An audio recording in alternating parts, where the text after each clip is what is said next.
देश के 75वें गणतंत्र दिवस के अवसर पर मैं पूरे प्रदेशवासियों को हृदय से बधाई देता हूं।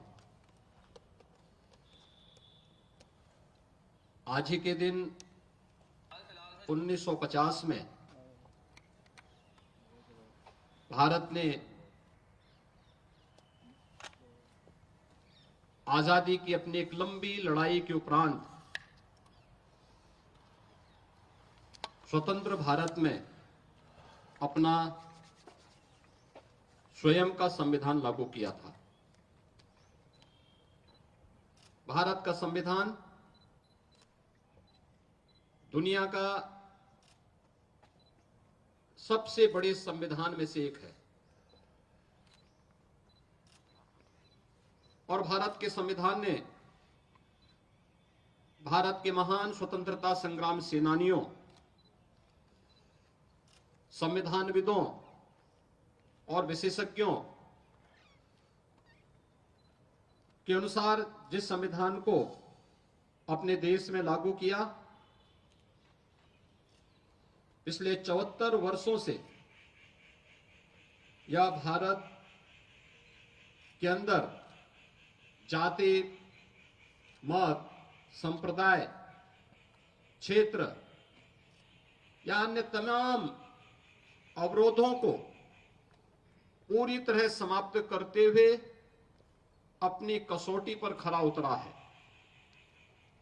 ये भारत के संविधान की ही महानता है कि दुनिया के अंदर आधुनिक लोकतंत्र के रूप में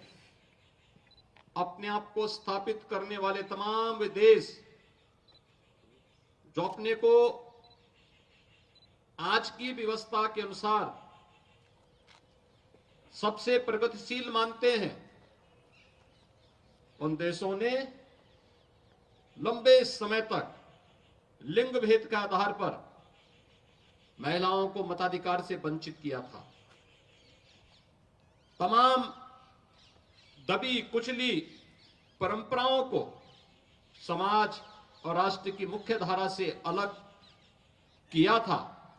लेकिन भारत दुनिया का वह देश है जिसने संविधान लागू करने के साथ ही इस बात को भी सुनिश्चित किया था कि भारत के अंदर लिंग के आधार पर जाति, मत, मजहब, क्षेत्र के आधार पर किसी भी प्रकार का कोई भेदभाव नहीं होगा और भारत के हर वयस्क मतदाता को अपना मताधिकार करने, भारत के अंदर एक सरकार बनाने के लिए पूरा अधिकार दिया। ये भारत के संविधान के कारण भारत का हर नागरिक आज देश की सरकार को बनाने में उसका हिस्सेदार बना हुआ है। हमारा संविधान अनेक उपलब्धियों से भरा हुआ है और इसीलिए उन उपलब्धियों को ध्यान में रखते हुए अगर संविधान हमें अधिकार देता है तो हमारे कर्तव्यों के प्रति भी हम सबको आग्रही बनाता है। आदरणीय प्रधानमंत्री जी ने पूरे देशवासियों का इसी बात के लिए आह्वान किया कि जब ये देश 2022 में अपनी आजादी का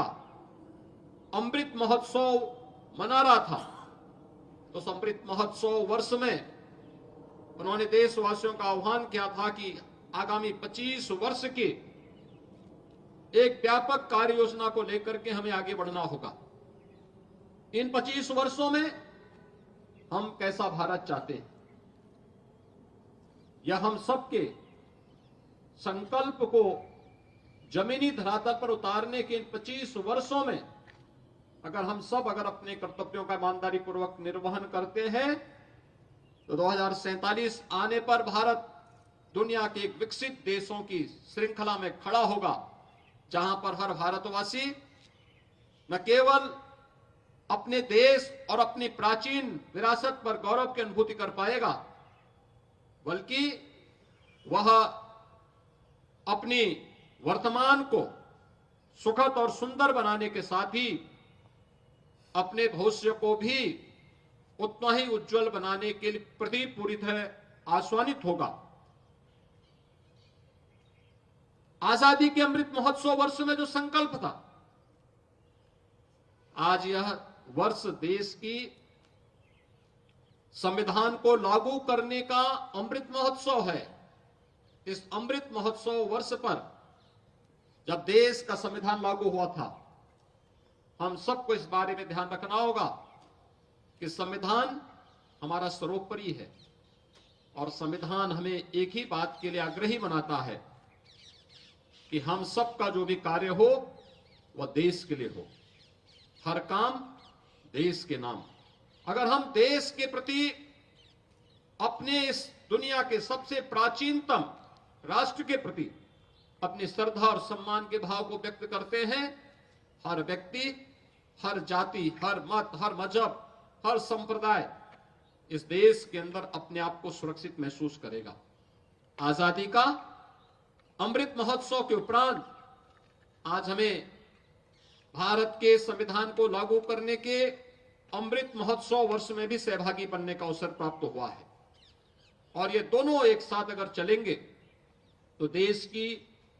संविधान की रक्षा और संविधान के अनुसार अपने कर्तव्यों का निर्वहन करके हम लोग अपनी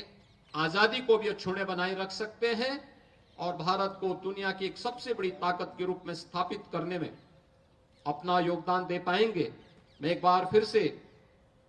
भारत माता के उन महान सपूतों को, जिन्होंने देश के संविधान को बनाने में अपना योगदान किया, राष्ट्रपिता महात्मा गांधी के नेतृत्व में चला आजादी का आंदोलन और आजादी के बाद जब ये देश अपने संविधान निर्माण के लिए आगे बढ़ा था तो एक नाम सबके मुंह पर आया था, सर्वमान्यमति से जिन्होंने उस नाम का चयन किया था, वह नाम था डॉक्टर राजेंद्र प्रसाद जी का। राजेंद्र प्रसाद जी ने देश के संविधान को सभी संविधानविदों, स्वतंत्रता संग्राम सेनानियों और विशेषज्ञों के साथ मिलकर के जो स्वरूप प्रदान करने में और उसकी विभिन्न बैठकों में तमाम प्रकार की मत भिन्नता के बावजूद सर्वानुमति बनाने का प्रयास किया, अभिनंदनीय रहा और उन सभी विशेषज्ञों के अनुसार भारत के संविधान को लिपिबद्ध करके उसकी ड्राफ्ट तैयार करके वर्तमान स्वरूप में देने का श्रेय भारत के उस महान सपूत बाबा साहब डॉक्टर भीमराव अंबेडकर जैसे महापुरुषों को दिया जाता है। और इन महापुरुषों ने जिस तत्परता के साथ, जिस प्रतिबद्धता के साथ अपने दायित्व का निर्वहन किया, वह हम सब के लिए अनुकरणीय है। मैं इस अवसर पर भारत माता के उन महान सपूतों को, जिन्होंने अपना सर्वस्व देश की आजादी के लिए समर्पित किया, उन महान संविधानविदों, स्वतंत्रता संग्राम सेनानियों को इस अवसर पर नमन करते हुए पूरे प्रदेशवासियों को 75वें गणतंत्र दिवस के अवसर पर अपनी हृदय से बधाई देता हूं, अपनी शुभकामनाएं देता हूं। धन्यवाद। जय हिंद।